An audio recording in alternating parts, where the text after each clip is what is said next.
That's the normal person.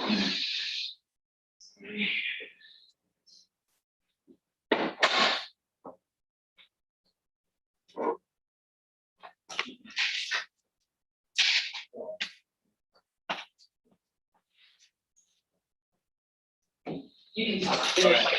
Perfect. Mhm. All right. All right, welcome. We'd like to welcome Dr. Chris Phelan from the University of Minnesota. And he will be presenting on reputation and civic religion. Thank you. Thank you.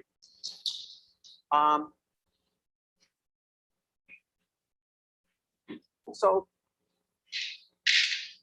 this talk, welcome everybody, thanks for coming, is on the blurb for this had two quotes, one from John Adams and one from Milton Friedman. And I was trying to get at this idea of how important is it for a country to have good leaders. And John Adams thought it was very important. I want to back up just for a second. It's rarely in the interest of a country to keep its promises. Even because you always want to say to something like, come on, Tesla, build a factory in Texas. We'll have a really low tax rate for you. And then once they build it, well, it's a sunk cost for tax. It's there. You can say, yeah, that business about taxing you low, yeah, sorry, you trusted us. Now it makes sense to tax high. It's always in the interest of a government and people too to promise to pay back their debts. But then the problem with that is you have to pay back your debts. Nobody likes doing that.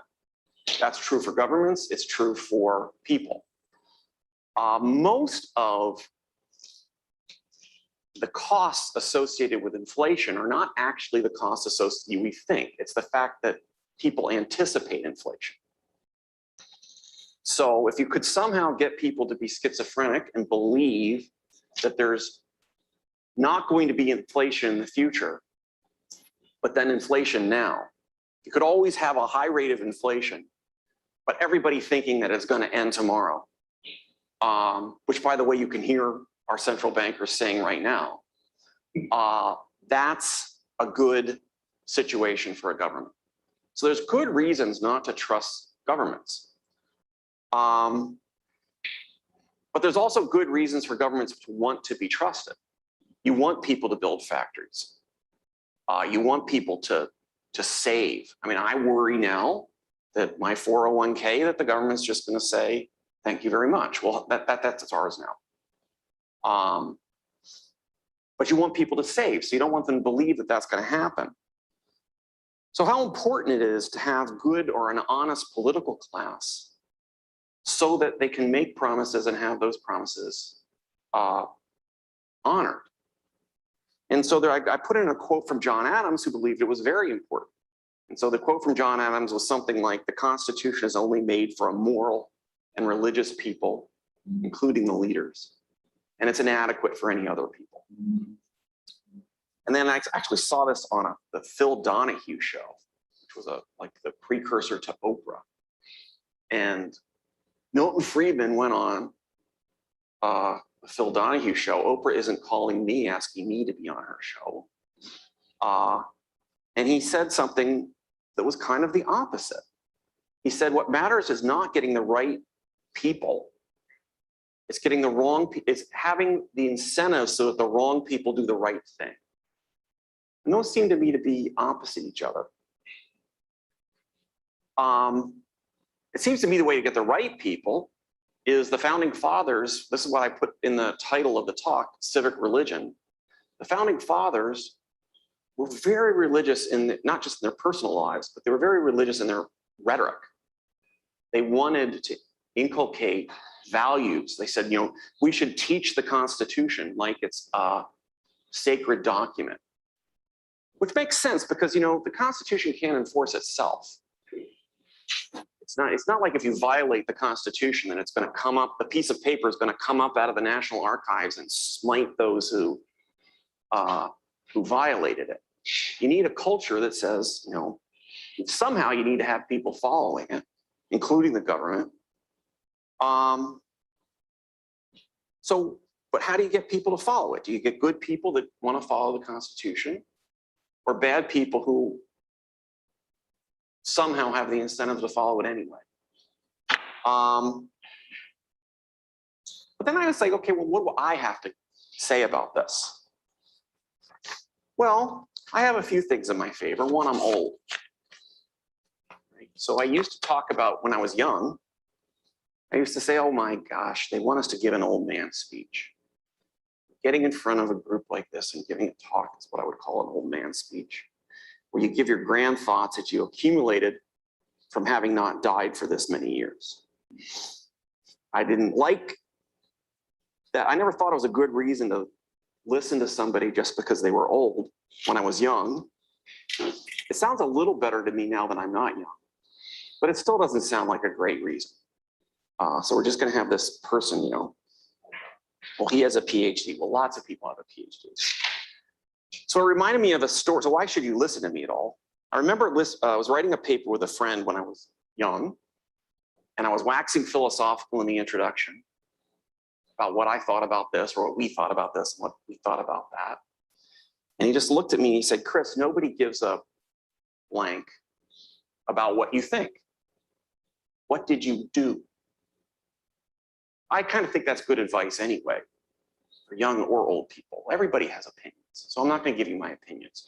I'm going to talk about some stuff that I did, because that's actually, you know, you're not just saying, you know, okay, well, there's this old guy, he said he thinks X, therefore I should think X, but people don't work that way. But if I tell you something I did, I might actually change your mind about something. So what I have done, well, I'm an economist. I'm what you would call a macroeconomic theorist, which means I write papers without data in them about big topics. And I've been writing a long time about this idea of reputation. What does the English word reputation mean? And can this idea of reputation help get at this question of how important it is to have a good government or not? Who's right, Milton Friedman or John Adams, or maybe they're both right in a little way, which is kind of going to be my point. So I'm going to do this by kind of giving the gist of a 2006 paper of mine. The name of that paper, I'm going to start sharing a screen. So this is a Zoom hybrid. We've got people here, we've got people in cyberspace. And so, nope, I haven't done it yet. I have to share a screen. I'm going to make me little. And you're going to mostly see what I'm writing. Let's see if I can get that to work. All right. So the name of my paper is called Public Trust.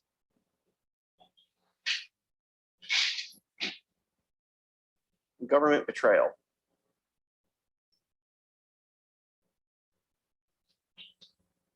What I had the idea of that paper was, I've been studying Argentina for a long time. And the reason I've been studying Argentina is because, well, there's a really good number of very good Argentinian economists. One of my colleagues' theories about why there's so many good Argentinian economists is, if you're a curious, hopefully smart high school student in a country that doesn't have messed up policies, you think about physics, math, or something like that. But if your country's falling apart every other day because of some crazy thing, then curious people think about economics. And so there's a really a huge number of wonderfully good Argentinian economists. And it's because their country's crazy. They're always doing things like promising to make their peso. A peso was $1. So anytime you want, you can bring your peso in and get $1. And they did that for years until they didn't. And they just said, just kidding, it's half $1 or $1/4. And they did stuff like this all the time. But they would do it for a while and then stop. So I was trying to get a hold of that. And then for this talk, it hit me that this might have something to do with the topic at hand, which is how important is it to actually have good people in government. And so I did what I always do, which is I made a game. That's what I do for a living. So we're going to go over this game, but we're going to do it hopefully in an accessible way.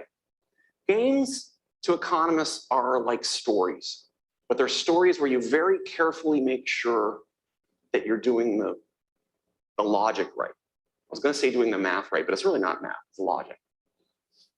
So I want you to think of this as a hypothetical example. So here's the way the world works.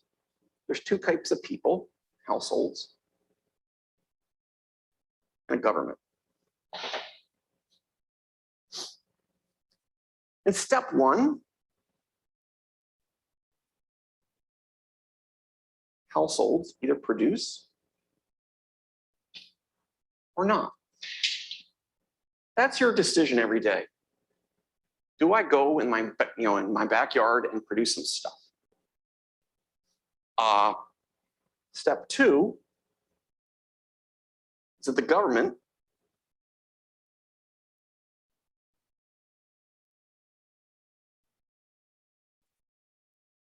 takes some reasonable amount, or takes everything. That's the entire game. A bunch of people, each independently, a lot of people, have to each independently decide how much to produce, or whether to produce, sorry. And then the government decides how much to take of it. It can either take 10% or 100%. It's a very, very simple game. I'm going to add a little technical thing for the economists out there, which is people make mistakes sometimes. Sometimes you try to produce and you don't. Sometimes you try not to produce and you do. And it's a really, really, really, really small probability of making a mistake. Sometimes the government tries to confiscate, take 100% and it messes up and only takes 10%. Sometimes it tries to take 10% and it takes 100%, but it's a really, really, really small probability that they make a mistake. Let me further talk about the game. If you're a household, I set things up kind of so that the words that I'm talking about make sense. So this is what the government does. It takes either a 10% or 100%. And the household either produces or not. And if you don't produce, you get nothing. That's pretty simple. If you do produce, well, it depends on what the government does. If you produce and the government takes it all, you just have your costs. So I'm putting that down as a negative number, negative C. You produced. If the government only takes 10%, then I'm going to say, well, you still have to pay your costs.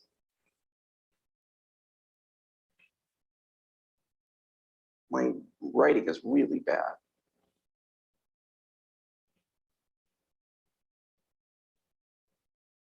You still get your costs, but you get to keep 90% of your stuff, which I'm going to assume is positive. So I set this up very specifically so that if you thought the government was going to produce, if you thought the government was going to take 100%, it makes sense to not produce.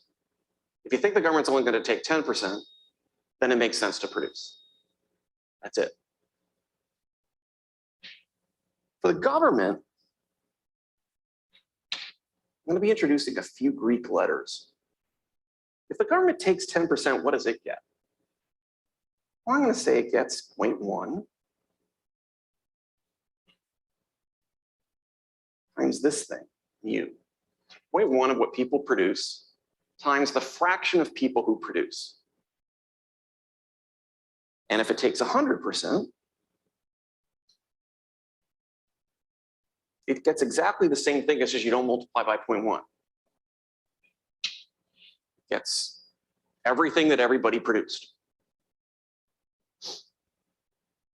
That's the entire game. And the only thing I want to point out is that even if mu equals 0, there's still some crumbs to grab. Some people made a mistake and produced when they were trying not to. And your choice then, if you're the government, is to take a 10% of the crumbs or 100% of the crumbs.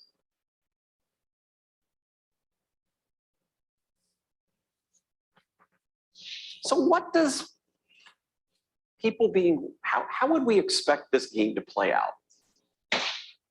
Everybody is rational and everybody understands who they're facing. They're not just rational themselves. They think that the government's right. They understand what the government's payoffs are. They understand what the government's motivations are. And the only thing I say is the government likes to take your stuff. That was my assumption. Well, then the only thing that happens is the following.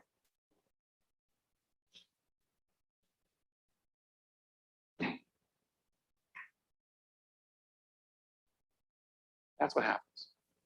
Nobody produces because they know that the government, once everybody is produced, the government has a choice. Do I want 10% of what's produced or 100% of what's produced? I'd like 100%, thank you very much, and it takes it. But anticipating that, people say, why should I produce? I know the government's gonna grab everything, so I'm not going to.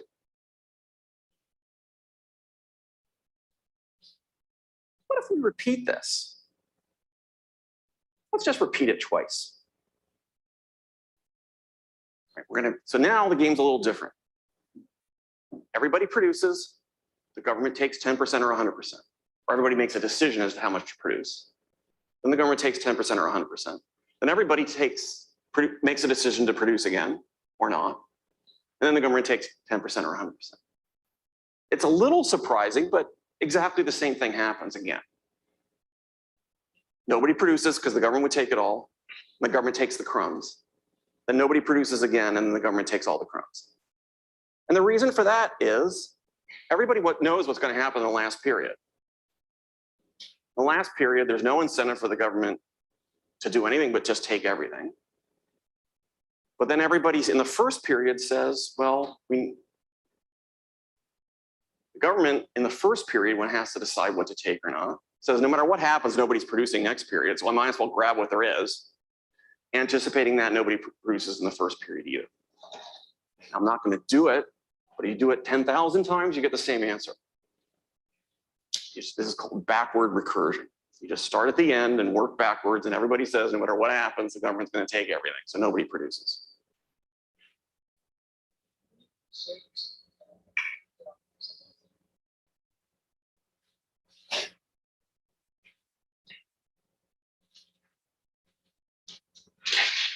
I don't know why that happened.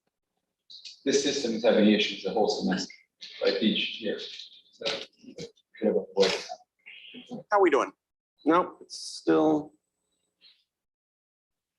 It's having a few. Oh, I know what's happening. Is it my Wi-Fi? Let me reconnect to the Wi-Fi.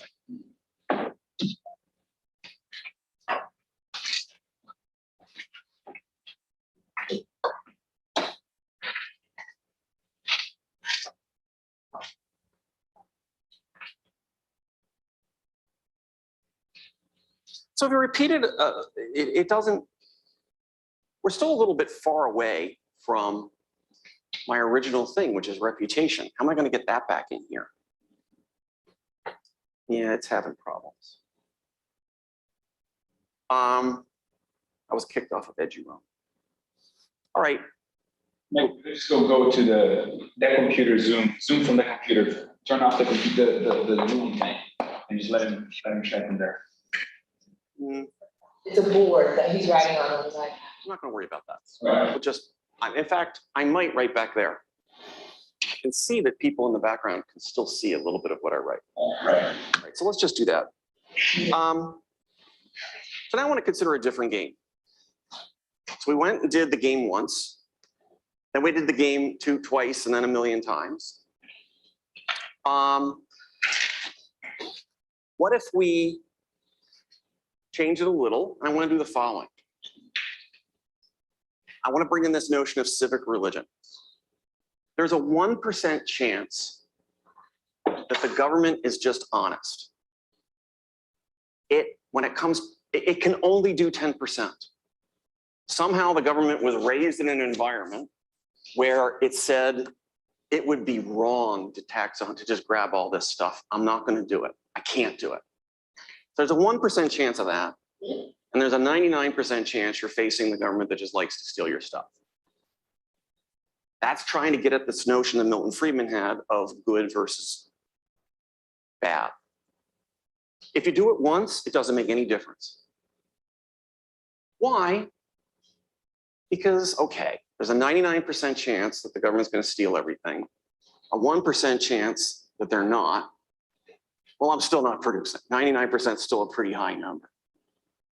But then a pretty interesting thing happens, which is what happens if you do this now a very long number of times. And now we're going to do a few tricks of game theory, which is I'm going to actually have this go on forever, or potentially forever.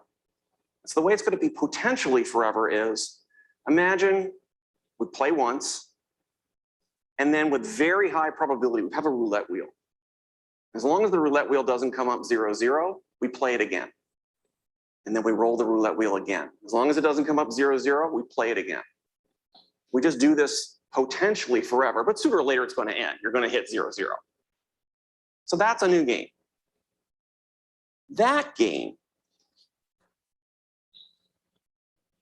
how does it, what happens then? Well, now we have a pen. Thanks. Let's see if this is red. I use Greek letters a lot. Sorry, I used mu to be the fraction of people who produced. Nope, can't see that.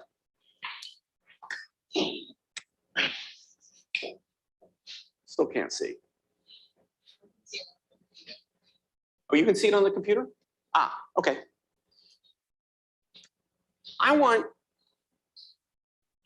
This is a Greek letter rho.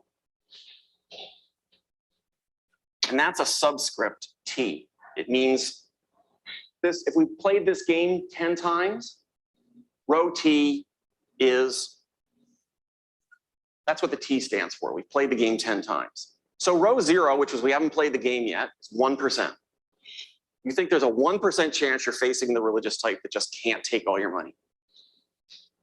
But then how you feel about the government after 10 periods isn't so simple. How you feel about the government after 10 periods is going to depend on what happened in the first 10 periods. So I'm going to claim, and I'm not going to prove this, I'm going to claim that this is how rational people who all believe in other people to be rational are going to play this game. And the way you think about this is you imagine there's a script and you follow the script if it makes sense to follow the script. So I'm going to give you what the script is. The script of this world that I'm going to just assert is how logical people would act in this world. It's not just logical people. It's logical people who believe that everybody else is logical. It's even worse than that. It's logical people who believe that everybody else is logical and believe that they are logical, who believe that they are logical, believe that they are logical, ad infinitum. But here's the script. As long as there's any doubt whatsoever as to whether or not this guy is a jerk, then everybody produces, and he only taxed 10%. But if there's no doubt that he's the type that can take, there's no doubt that he is, you're certain that he's not religious. If you're certain that he's not religious, then nobody produces, and he definitely takes 100%. Now there's only crumbs, but he takes the crumbs. I'm going to claim that this is a script for how the world works in this situation, and that it makes sense for everybody to follow the script. Well, we're going to start off the world with, there's a chance that the guy is religious. Well, that means he's not going to take 100% of your money. But the guy who isn't religious knows that you believe there's a 1% chance. So the script calls for him to only take 10%. But if the script calls for him to take only 10%, then it makes sense for everybody to produce. Likewise, if something's happened to make everyone believe that he's absolutely not the religious person, then it makes sense not to produce. And once you believe that somebody is not the religious person, you're always going to believe that. Therefore, it makes sense for them to grab whatever crumbs there are to grab. The one thing I didn't check though was, does it make sense to take 10%? Well, what happens if you're the non-religious type and everybody is produced and there's all this stuff to grab? Well, you have 10% you can grab, or you can grab 100%. But the problem with grabbing 100% is everybody now knows that you're the type that can grab 100%, and they're never going to produce again. So you have a choice of 100% of the pie now and never getting any again, or 10% of the pie, and then everything just repeats itself. Why? Well, let's say everybody believes that there's a 1% chance that you're the religious type. They all produce and you don't grab it. You only grab 10%. What do they think about you now? Well, they all have a theory of how the world works in their mind. The theory of how the world works is nobody was supposed to grab. As long as there was any doubt, and there is doubt, the guy doesn't grab. Well, if the religious type doesn't grab and the non-religious type doesn't grab and nobody grabbed, I didn't learn anything. So if there was a 1% chance before, there's a 1% chance now, and things just repeat. And so you end up getting something that looks a lot like Friedman's world. Now I need that it's better to get 10% of the pie forever than it is to get 100% of the pie once. But there's lots of situations in life that are like that. This looks a lot like what Friedman was saying. It's a mechanism to get bad people to do the right thing. And the mechanism is, it is true, you think there's a 99% chance that I'm a jerk, but that's not zero. That's not 100. Bad things really happen when you're certain. And it is an I think that you think that I think that you think. I know you think there's a 99% chance I'm a rotten guy, but I know it's not 100. And I know that you know that I want to maintain that doubt. So I maintain that doubt by not stealing everything from you, which makes you produce. So that's an example of a world where Friedman is right. Doesn't really matter whether or not we have a good person. All that matters is that there's some small probability of having a good person. Well, I always had a problem with this. The problems with this, for me as an economic theorist, was it overpredicts good outcomes. It says Japan should happen, the government always keeps its promises, but Argentina shouldn't exist. Argentina exists. And they kind of act like, I always say, they kind of act like an alcoholic. They promise never to drink again. And then they don't drink again for a while. And then they have a huge bout of drinking. And then they promise not to do it again, and it doesn't happen again.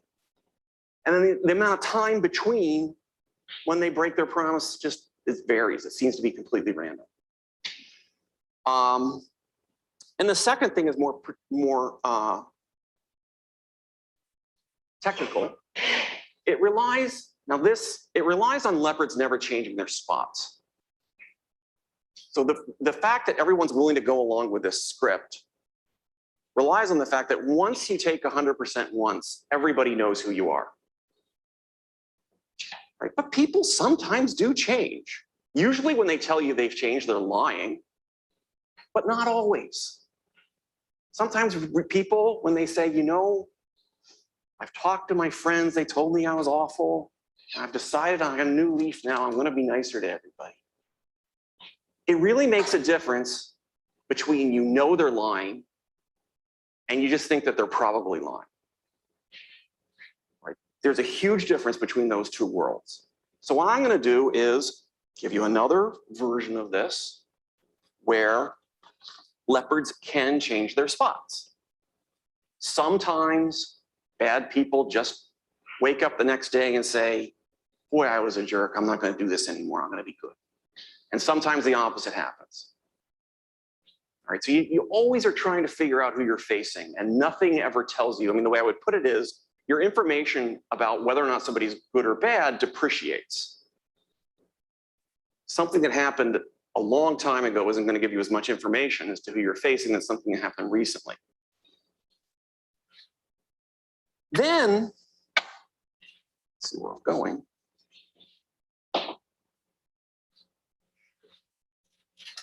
You get an interesting outcome. Imagine we're going to start the, we're going to imagine the world where yesterday the government just grabbed 100%.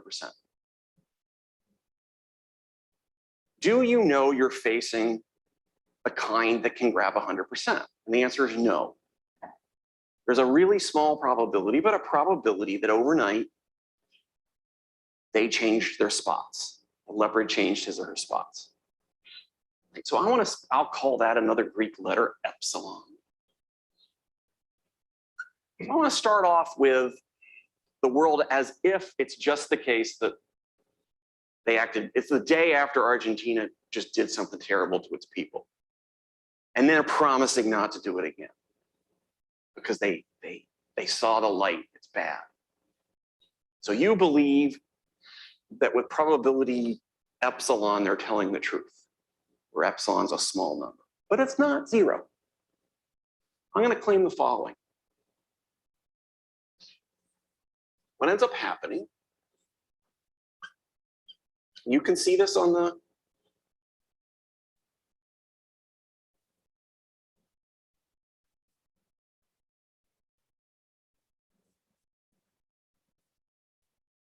I'm going to claim that the following is going to happen. They're going to be granted a little bit of trust. Some people are going to produce. That's what I mean by the fraction of people who produce isn't going to be zero. It's not going to be 100% either. And the reason they're going to do it is for something that happens in game theory all the time, which is the good government's not going to take 100%. It's going to take 10% if it truly is that 1% event. But if it's the bad guy, what he's going to do is flip coins. And if the coins come up heads, the coins are not necessarily 50-50, but if the coins come up heads, he's going to take 100%. If coins come up tails, he's going to take 10%. You know, oh, people don't do this in real life. Well, they do it in real life. Happens all the time. I mean, I don't watch soccer, I'm American, but Argentinians do. And it happens all the time in soccer. There's a penalty kick. The kicker has to decide to go left or right. At the same time, the goalie has to decide to jump left or right. And if they both go the same direction, the goalie wins. And if they go in opposite directions, the kicker wins. And you just can't be predictable. If the goalie is predictable and always jumps to the right, the kicker will kick to the left. If, well, I gotta mess up his right versus my right, but whatever.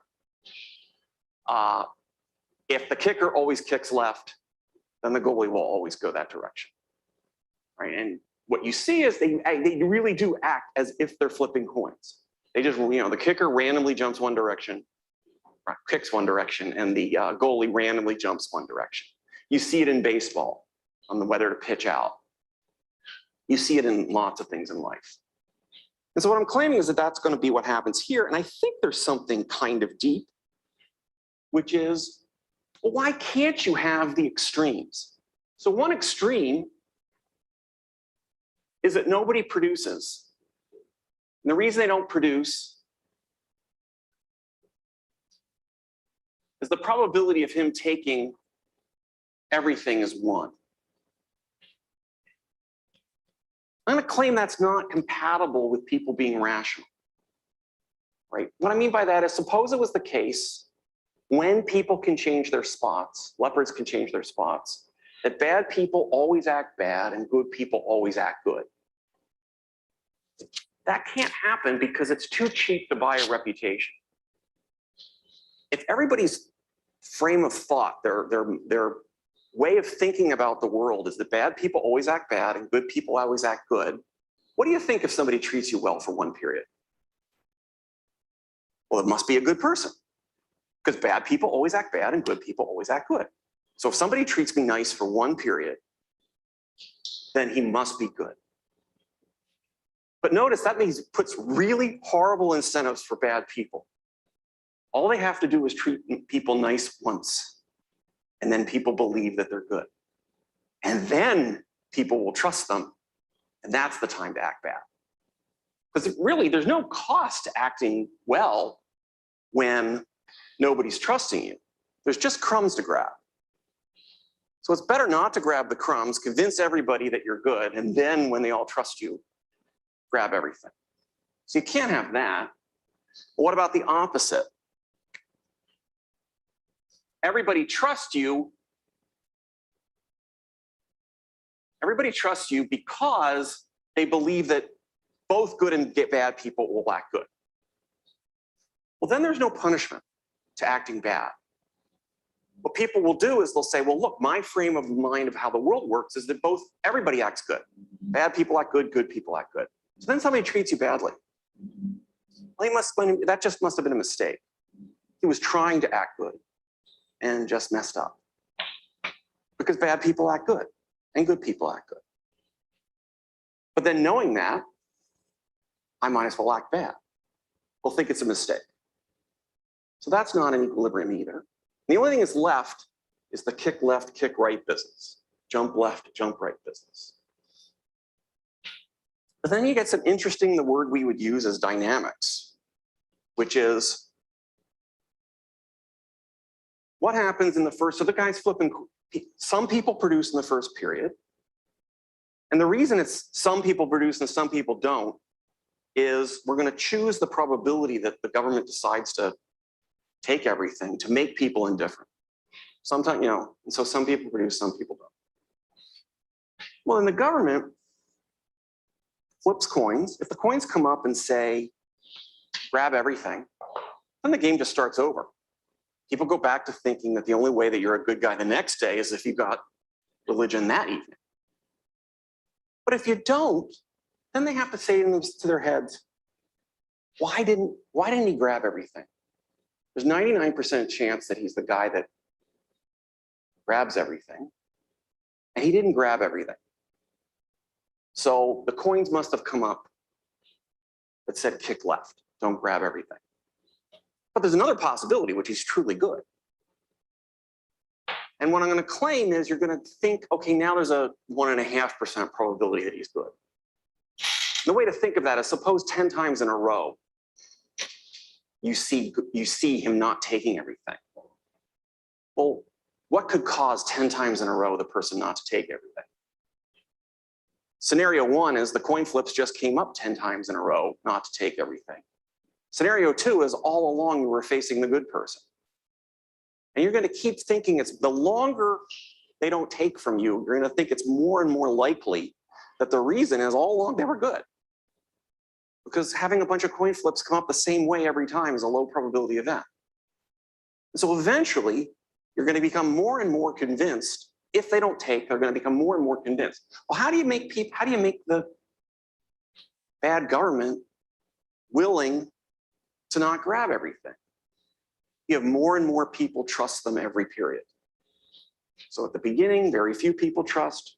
Then as they become more and more convinced, so that's always giving a carrot. There's a carrot and a stick to grabbing everything. The thing that you get if you grab everything is you get everything.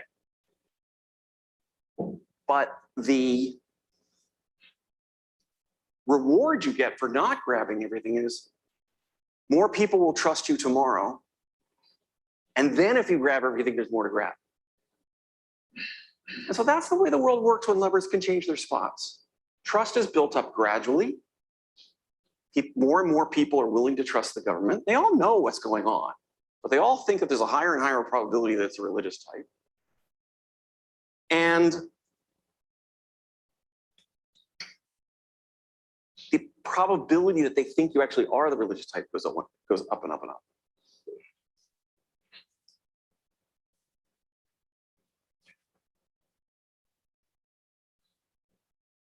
But there's something that happens. And so I've written a bunch of papers on this. I'm giving one in the finance department tomorrow on governments and how they do their, whether or not to pay back foreigners.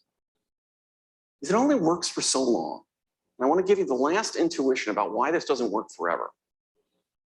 The reason it doesn't work forever is because at some point you become so convinced that you're facing the religious type that you're going to produce regardless.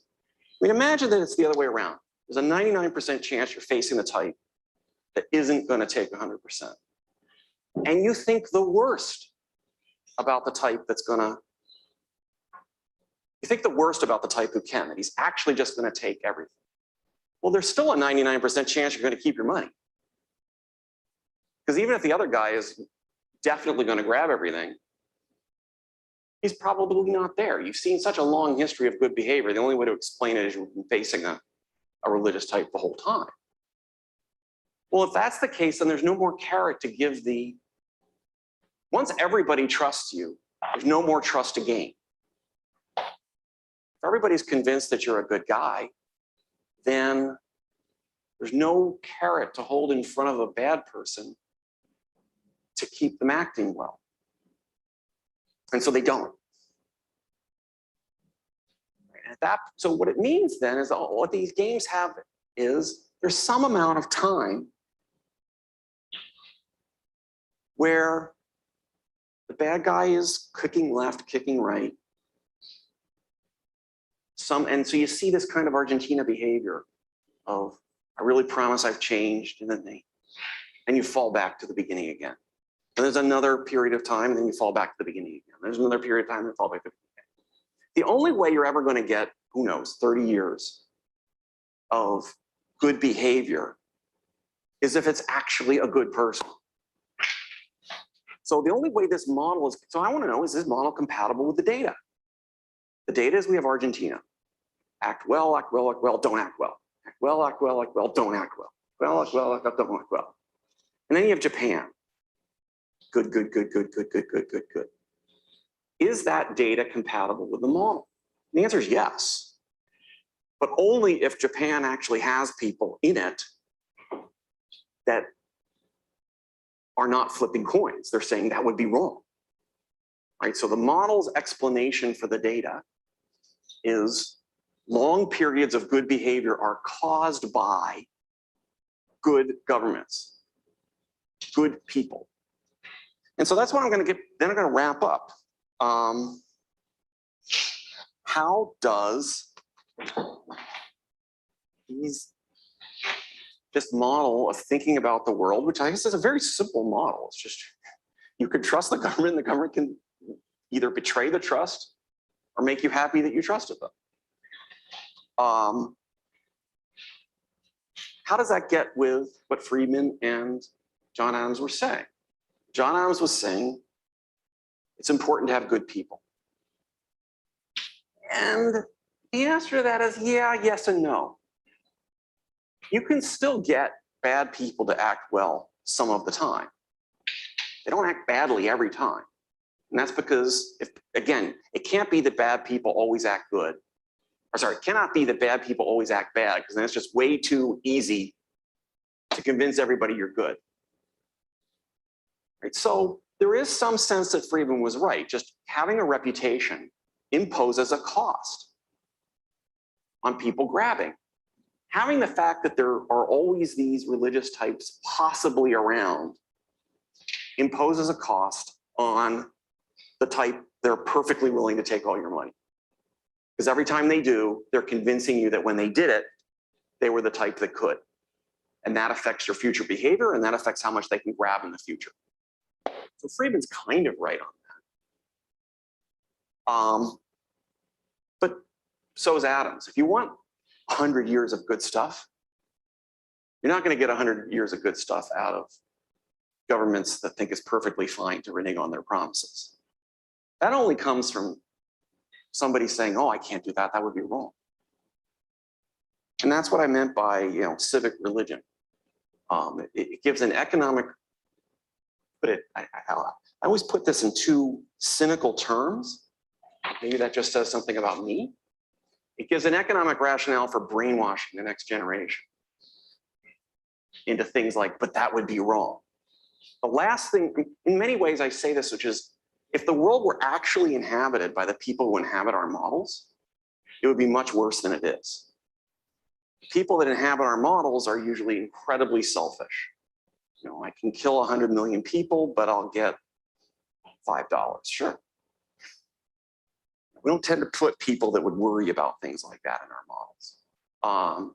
This is a kind of model where at least there's a small probability at any given time that somebody would think that was wrong and not do it. And it makes a difference. And that's it. So I said I was going to do stuff on what I did. This is what I did. I think it has relevance to the question that I posed. So I'm done talking.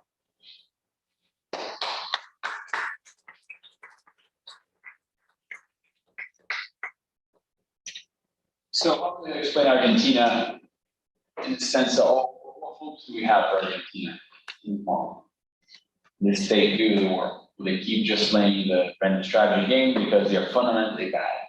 Or is there any hopes to reform? Well, one of the things about this model is that in the long run, the probability, you know, if you never got any information, all that matters is these switching probabilities. And they could be anything you want. So, no, but what it says to me about Argentina is they need, if you want to have a long period of good outcome, first of all, part of this says fake it until you make it. All right, so Domingo Cavallo in the early 90s was the Argentinian finance minister. And he was talking about they had huge inflation problems. So they're going to get rid of their inflation problems by just having dollars. That's what Panama does. The problem with that is it's very profitable to print dollars. It costs nothing to print and it's worth $1. They didn't want to give that to the United States. So they wanted to keep the peso, but they didn't want inflation. And so what they said was, well, okay, a peso is equal to $1. We're going to make it so that, and there's also national pride reasons. They didn't want to have George Washington on the Argentinian currency. So they said a peso is equal to $1. We just promise you that if you bring in a peso to the Argentinian central bank, we'll give you $1. And Domingo Cavallo, when he announced this, he used a very religious terminology.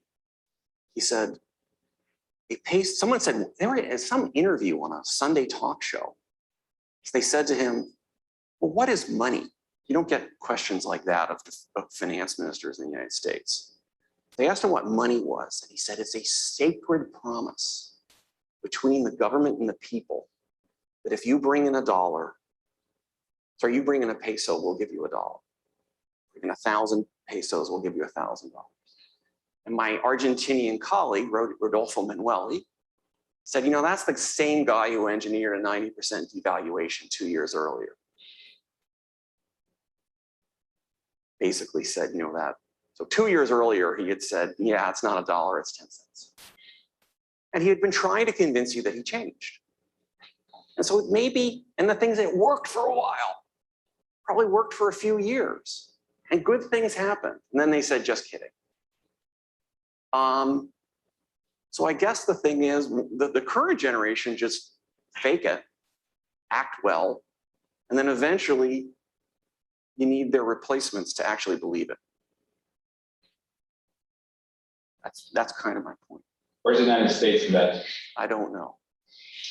Or more like Argentina or Japan?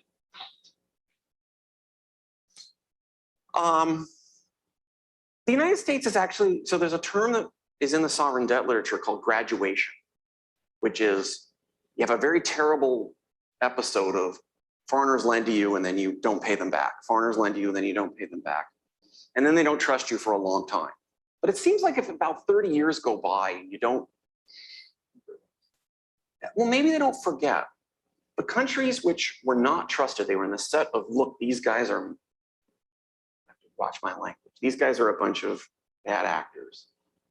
Nobody thinks that about Japan. So it's almost like international capital markets. Look at the countries that are not to be trusted and the countries that are to be trusted. And it is possible to go from one to the other. The way you do it is don't act badly for 30 years. So that's what they call graduation. And that shows up in this model. Don't do it for 30 years. You belong. The only way that happens is to actually have the good people.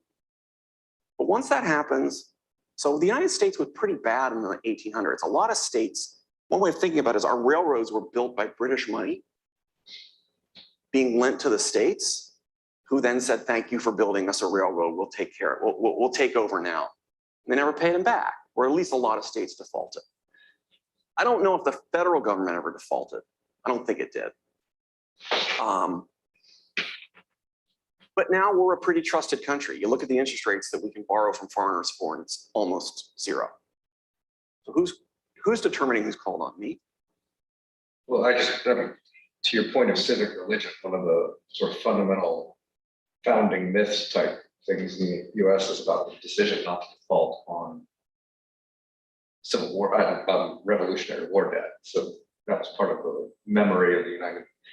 That's a very interesting episode, and there's almost, because there were two types of revolutionary. So the way that Hamilton got everyone to join the Union was they made the federal government, it was new, and they took over the state's Revolutionary War debt, which was trading, 10 cents on the dollar or something, and they paid back 100% because they wanted the European lenders to believe that the federal government was going to pay back. And so even though they could have bought the debt back themselves for 10 cents on the dollar, they chose not to. They chose to pay whoever held it dollar per dollar as a way of saying we are good for our debts. There was another kind of debt that they had, though. They had paid their own soldiers in something called scrip, which was basically, the only difference, they're all IOUs, but scrip is small denominations. Bonds are owner of this piece of paper gets $1,000. A scrip is owner of this piece of paper gets $1. So they pay their soldiers and these promises to pay $1 later. They never kept those. Hence founding myth, not founding. Yeah, but they said the reputation that they wanted to maintain was we will not upset foreign lenders. And it worked. They were able to borrow. And it was something that was useful for the United States. I don't think, who knows what's going to happen in 2 weeks. But the federal government has always paid its debts. It hasn't always kept promises about, not raising capital gains taxes.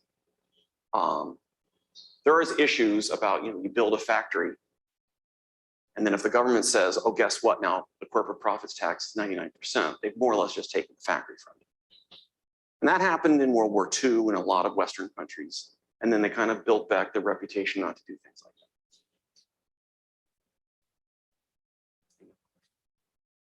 that. And inflation works the same way, right? It's not necessarily taking back everything, but just like changing the tax levy by printing more money, essentially.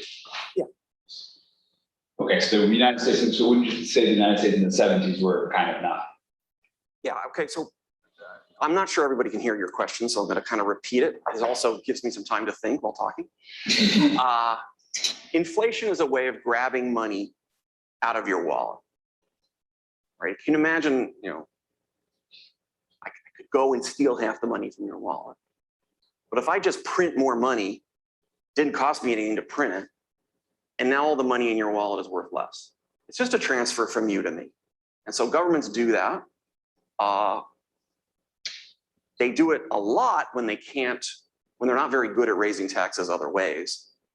The way I always put this is, if the choice is inflation or the army kills you, and you're the head of the government, you're usually going to go for inflation. And there are countries like that. I don't think Argentina's one. I don't know if that's why they did it. But there's lots of less developed countries in the world where you really have to worry about something. They want to get paid. And you haven't raised enough revenue to pay the army, so you just print it. That is another example of this. But then, yeah, should we worry? Because we've been printing money like crazy. One of the things that's true, we, the United States, has been printing money like crazy, and it has not, up until about 6 months ago, resulted in much inflation, and we've been doing it for at least since 2007. One of the things that's true about inflation, that money printing that's a little different than grabbing somebody's factory is if people believe that you're going to undo it, that doesn't cause inflation. You can print as much money as you want. If people think that you're going to unprint the money at some future date, then it doesn't cause any inflation. And so we've been printing money like crazy for the last 10, 12 years. Maybe what's going on is they no longer believe that we're going to undo it or do whatever is necessary to keep inflation from happening.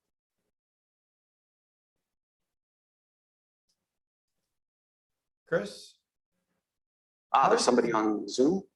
Yes, hi, John Hatfield. How do we think about communications issues here? Because you mentioned World War II, so you might imagine that we all sort of agreed that the government should have high taxes, not really break its promise because it's going to use those taxes for money. But then we have to have a very clear protocol, or we have to understand, and everyone has to understand that we understand and ad infinitum when the government is allowed to choose the high tax regime. So that is an excellent question. And what it gets to the fact is that my model is just too simple to address what you're talking about. That's so when you're in my job, the trade-off is always, do I write down the simple model that gets at what I'm trying to get at, or do I write down a more complicated model that gets at something more interesting? So what you have in your head, I believe, is a world where it's just a more complicated world. You produce, and then something happens which determines how important it is for the government to get money, like a war. And then the government decides whether to keep promises or not. And then it kind of depends on what the religious type is. And you could imagine in that more complicated world that the religious type is, I don't take a lot of your money unless there's a really good reason. And so then it could very well be the case that you don't think, oh, I must be facing the bad type if an earthquake happens and they raise taxes to pay for rebuilding everything, all the government buildings. Those models are very interesting. The usual reason I write down simple models is that I can actually solve simple models sometimes. If I try to write down more realistic ones, I usually can't tell you exactly what's going to happen. But you're absolutely right that in a more complicated model, you should probably be, now I'm talking about solving a model that I haven't solved. But in a more complicated model where earthquakes can happen, wars can happen, I think you should be able to see what you saw, what you're conjecturing, which is the kind of promise you make is, I'm not going to steal your factory unless there's a really good reason. So another question on the sort of consequences for where we are now. Try to speak loud to see people at home can listen. You know, when you say that if you go bad, if you do something bad, it takes 30 years to get back to the good list. That's the experience from the what do you call it, graduation? Is that what you So what I'm trying to say is that message being put forward? I mean, how is the message? Is that message present in our rhetoric right now in politics, in the sense that, listen, there's some folks that really are putting us in the brink of doing bad. And I'm not talking about not raising that ceiling. That's not what I'm saying. But I'm saying in the sense of like, well, at some point there's no more, there's no way you can finance the debt that we have. And is that like I don't know. I worry. Is it a way to communicate to the folks that think that we can just print more or do more without? The answer is there a way to communicate to people who disagree with me on how the world works? How the world works? No, not necessarily. And the answer is I attention to your story. That's what I'm trying to say. I think it was the head of the House Appropriations Committee that said something pretty darn close to the federal government. There's nothing that the federal government can't afford. And there's this thing called modern monetary theory that says that because the United States can print the money, that there's nothing that the government can't afford. I mean, this is madness. It would be a wonderful, wonderful world if you could make your country rich by printing little green pieces of paper. Most of the time, if somebody calls you up and offers you All you have to do is give them their bank account number and they'll give you 10% of all the money they're getting from Nigeria. If it sounds too good to be true, it's too good to be true. If it sounds too, if you can make your country rich by printing little green pieces of paper, it sounds too good to be true because it is too good to be true. When I start hearing people involved in financial decisions in the United States saying things like, there's nothing that we can't afford and we don't even need to raise taxes. We'll just borrow. Yeah, I start to worry a lot. One day. Sorry. No. Is that it? All right. Thank you. 4 o'clock. Thank you.